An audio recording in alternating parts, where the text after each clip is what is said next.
Okay, I'm going to make a quick little video about this Vevor glass cooktop.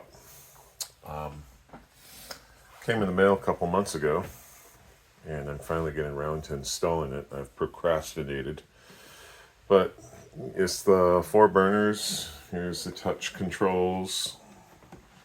It's pretty cool. It was affordable. It was $200. This is what the bottom looks like. And there's the feed cable. And I'll tell you, this is goofy what I did. This is why I'm making the video. So I had one of these old electric stoves, and one of the coils went bad, and all the trays are kind of ugly and rusty. And I could have done a full overhaul.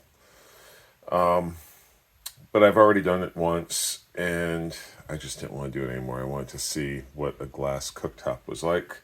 Considered buying a different stove and decided against getting a glass cooktop stove because when they break, it's $800-900, something like that. Whereas I could just buy this for $200 and just set it on top of my stove. So I'm working out how to shim it to get it level. I got to work this out. And also it's a 220 unit. It's a construction zone back here. Trashed out the kitchen doing this. But here's the back of my stove. And what I did was I used my little, I don't know, it was like a rotary, not an angle grinder, but bigger than a Dremel, but it was a rotary wheel cutter. And I cut the metal on the back and put a junction box in there. And so you can see there's the 220 cable, and it routes into that hole, yeah, right there. And I could see from the front of the machine, I could see the daylight coming through this rear vent, so I knew I had a straight shot. So anyway, I put a junction box in here because that cable isn't that long. It's maybe 3 or 4 feet, but it's not enough to do something with it. And I tied in, this is the supply. This is 8.3 with a ground. And this comes from my service panel. And so I got that kind of going into this junction box. And I got these, a bunch of 8-gauge wires being tied up. So I took the 220 and I split it in 2 directions. So my oven, I still have power to my oven. And I ran the THHN wire through the back of the housing. And the cable that comes from that Vevor unit comes out through the back of this junction box. Anyway, I just wire netted it all together, and down there, that's where my service panel is in the basement, and it actually works. So now I'm going to clean up, push it all back into place, and make the kitchen look usable again. I'll do an update once I have this thing installed and looking good. Okay, and this unit's installed on my stove. Let's see what it looks like. It's not too bad. I was able to shim it. I had a couple pieces of pressure treated lumber. Yeah, there you go. I just kind of slid those underneath there. I don't know if they'll catch fire or not. I guess I'll find out, right? Anyway, so that's how the stove looks. And with the glass top, kind of cool. I'll tell you though, that rear burner, so to turn that on, you hit on that one and then up to 9, and then we're going. Anyway, you could see how much water I have in here. I would probably say that's about 16 ounces. Took 9 minutes to boil. Takes forever. So I'm going to, there, I got the front burner on, and I've got some water in here. I don't know how much I have. Let me turn off that rear burner. Okay.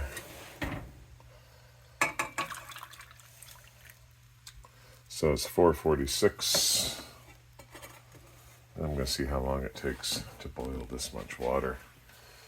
But unless there's like something noteworthy to report on, this will probably be the end of the video.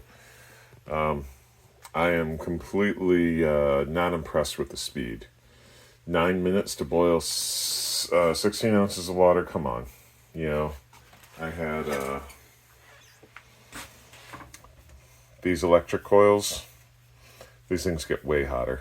I could have boiled that same amount of water in about 3, maybe 4 minutes. So, jury's still out on this, the Vevor cooktop. Yeah, I don't know what to tell you. So far, it's kind of a meh. And, you know, it is 220 installed with 8-gauge wire, and there's only 8 feet of wire between here and the panel. So, it's not like I'm starved for electricity. So, anyway, we'll see how it goes. Okay, I just wanted to add to this. This is really funny, actually. So, the boiled water I had in here, I threw in probably 2 or 3 times that water of cold water in here, and I dumped the rest of the 16 ounces of water of boiling water into the cold water. I'm just testing it to see how powerful this front burner is, because this front burner is the one burner with 3 different rings on it, and there's a little icon here that controls those rings. So it's low, medium, and high. So this is like, that's just the first ring, second ring, third ring. So the third ring is, there's like 3 rings. Anyway, what's funny about this thing is its front burner is pretty powerful. So is, my feelings about the rear burner are not so exciting. However, the front burner seems like it has it going on, and it's actually shaking this pot, which I find kind of comical. So anyway, I just wanted to add that to the video. So I think that the front burner seems like it's probably 2 or 3 times the power of these smaller side burners. And if you have, I don't know why maybe my pan's not perfectly level. Actually, maybe I gotta put a shim underneath this cooktop. It has a little bit of a warble in it. Anyway, oh, and what's also weird is it keeps turning off and on. I don't know if all cooktops do this, but you can see it's hot. Okay, see how it turns off? And then it'll stay off for a few seconds. And if I look at it long enough, see, it's getting hot again. I have no idea why it does that. If somebody knows why it does that, post it in the comment. Let me know. Okay, well, anyway, thanks for watching. All right, well, it's been a month. I've lived with this Vevor cooktop, and I'll tell you, I've had some impressions of it. It's definitely slower than the electric stove that I have underneath here. So that's the negative. However, I wasn't sure if I was going to like it or not, but after it's been a month, I've cooked dozens and dozens and dozens of meals on this thing. I actually do like it.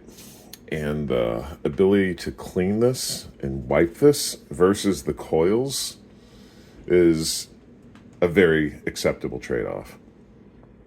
So if you're considering upgrading your coil electric stove and want to do something completely ghetto, like what I've done, or just buy a Vevor unit and install it in your countertop, I think it's great. The ease of cleaning and keeping it clean outweigh the fact that it's not as fast as it should be, and there's some cool features. So one feature that I really like is this timer feature here. So like let's say I'm gonna use this burner here. So, oh, and I like the lock feature. So you can hold this button down. All right, now everything's unlocked. When you're done cooking, you hold this in and it locks, and the LO means lock. But I like the fact that you could lock it, disables all the controls so you could really clean it, or no one's going to actually turn it on. But the timer feature, so let's cook with the front burner here. Turn it up to 8. Okay, so this one's going to get hot, and you can actually hit the timer. So there, now that thing will cook for 2 minutes, and then they'll turn itself off. So this is great because there's some times where you're cooking a meal and you got to run to the bathroom, or check on some laundry or do something else, and you can program this machine to turn off so you don't accidentally screw something up and leave a burner on and smoke out the pan and make a mess of your house. So that's a useful function. Anyway, I just wanted to kind of share that. Put it under lock again. The other thing that's weird is it stays hot for a long time. So when you're done cooking, like that thing was just hot, it'll show H for being hot. And it will stay hot for 10 minutes. It seems like a long time. With my coil burner, it wasn't like that. Anyway, so there is the review. I think I'm done talking about this thing. And I found out a hack. I'm investigating a hack for this, but I'll make another video if my tests come. If I test it out and it actually does work. So, all right, have a good one.